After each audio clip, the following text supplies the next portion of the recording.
FM, Sen TV, l'officiel, le flash, le journal que nous démarrons plutôt avec cette lourde perte pour la communauté mouride. Le khalife général des Baye Fall, qui n'est plus, Serigne Cheikh Djembe Fall, a tiré sa révérence donc ce mardi à Mbacké, 6e khalife général des Baye Fall, succédant donc Serigne Modou Aminata Fall depuis 2006.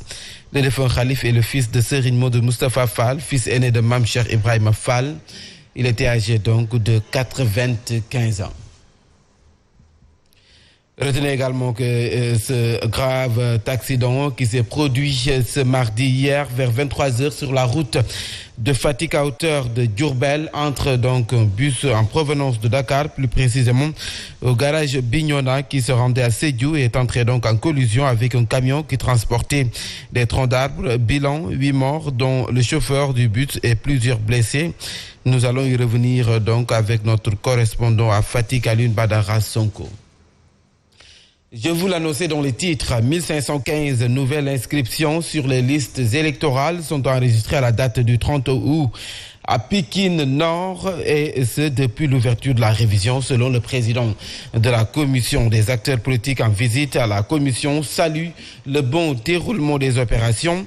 Ils sont donc en phase avec la décision du gouverneur de Dakar qui a dessaisi les maires de la délivrance des certificats de résidence. Cependant, l'opposition de Pikine regrette une décision qui est tardive selon laquelle l'État devra donc s'appuyer comme jurisprudence pour que la délivrance de certificats de résidence ne soit plus dévolue aux maires. Le reportage de Danko Bakayoko.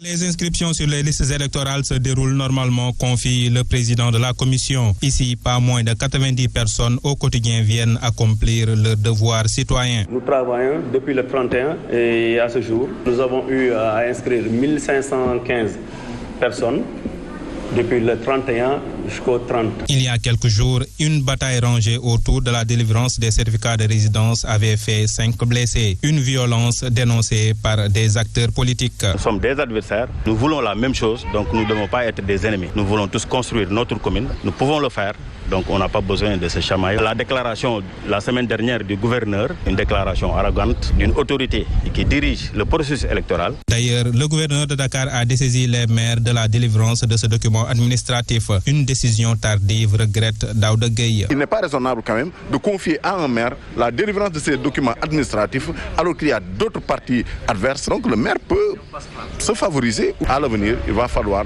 apprendre de ce qui s'est passé pour éviter ce genre d'incident. À la commission administrative installée dans les locaux de Pikine Est, les opérations se déroulent également dans les règles de l'art. À Rufisque, les femmes transformatrices de produits halieutiques de Ndépé ont reçu la visite du ministre Ismaïla Madior Fall. Une occasion pour ces femmes d'exposer leurs nombreuses doléances qu'elles traînent depuis des années. Doléances qui n'est pas tombée dans l'oreille d'un sourd. La réaction du ministre d'État Ismaïla Madior Fall que nous écoutons. Je sais que quand on parle d'une ville comme Rufisque, c'est le secteur de la pêche. J'allais dire au moins, c'est un des poumons de l'économie rufisquoise, mais c'est aussi un des poumons de l'économie du pays. C'est pour ça que je suis venu ici pour m'enquérir des problèmes. Évidemment, je connaissais les problèmes en tant que Rufisquois. Mais quand on veut connaître les problèmes dans leur précision, quand on veut connaître les problèmes dans leur réalité, il faut parler aux acteurs. Il faut discuter avec les acteurs. Il faut les écouter. Donc, ils nous ont expliqué le secteur. Ils ont amélioré notre compréhension du secteur de la pêche et ils nous ont aidés à envisager ensemble des solutions. Mais il y a des problèmes qui relèvent des compétences de la collectivité locale et que malheureusement les autorités locales n'ont pas pris en charge pour des raisons qui leur sont propres. Nous voulons, en concertation avec eux, lorsqu'avec l'aide de Dieu, nous serons à la tête de la mairie, trouver ensemble des solutions. À l'instant, le ministre Ismaïla Madior Fall grogne hier au ministère de l'Élevage et des Productions Animales. Les agents dénoncent leurs dures conditions de travail et le mauvais traitement salarial. Ils ont remis au ministre un mémorandum et se fixent un délai d'1 mois pour voir le début de satisfaction de leur plateforme revendicative. Ces travailleurs, très en colère, menacent de paralyser le système à tous les niveaux de responsabilité. La réaction d'El Hadji Malick Ndiaye, porte-parole, à suivre dans nos prochaines éditions. Mbour, dans la commune de Fissel, les populations ont décidé de ne plus payer les factures d'eau de la CO qu'elles jugent donc très élevées. En effet, plusieurs ménages ont reçu ce mois-ci des factures de 100 000, voire 400 000. Une situation que l'ASCOSEN section Fissel qui donc demande aux autorités d'annuler le contrat entre le CO et les populations. Le reportage d'Aline Badara Sonko. L'affaire est sur toutes les lèvres dans la commune de Fissel. Des ménages ont reçu des factures d'eau de 100 000 francs, voire 400 000 francs, de la société d'exploitation d'ouvrages hydrauliques, communément appelée CO. Pour le président de l'ASCOSEN section Fissel, c'est scandaleux. Trop, c'est trop. Il faut que ça cesse. Une famille de 6 personnes qui reçoit une facture de 13 750, là, 13 750 au mois d'avril. Et maintenant, au mois de juin, on lui sert une facture de 320 650, soit 1166 mètres cubes d'eau. Il dénonce aussi la mauvaise qualité de l'eau et l'absence de bureau de la CO dans la localité, car ils sont obligés de se rendre jusqu'à Fimela pour des réclamations. On exige une eau de qualité. On exige une eau en quantité. Ce que l'on exige, c'est la décentralisation du service de CO. Aujourd'hui, pour demander maintenant un branchement, il faut aller jusqu'à Fimela. Déterminées, ces populations de Fissel ont décidé de ne plus payer les factures de la CO. Et nous reparlons de la réunion du Comité national de la consommation. Donc, c'était hier, rencontre qui a engendré d'importantes mesures avec comme objectif soulager les ménages frappés par la hausse des prix de denrées de première nécessité. Des mesures qui ne semblent guère rassurer les consommateurs. Le reportage de Younousa Baldé. Le constat amer est que chaque année, le Sénégal est confronté à un renchérissement des prix des denrées de première nécessité. Pour ne plus avoir ce genre de situation, on propose des états généraux de l'économie. Cela nous permettra de revoir tous les secteurs et réorganiser véritablement notre économie. Et chaque fois, ça revient. Vous vous rappelez de la crise de 2008 ?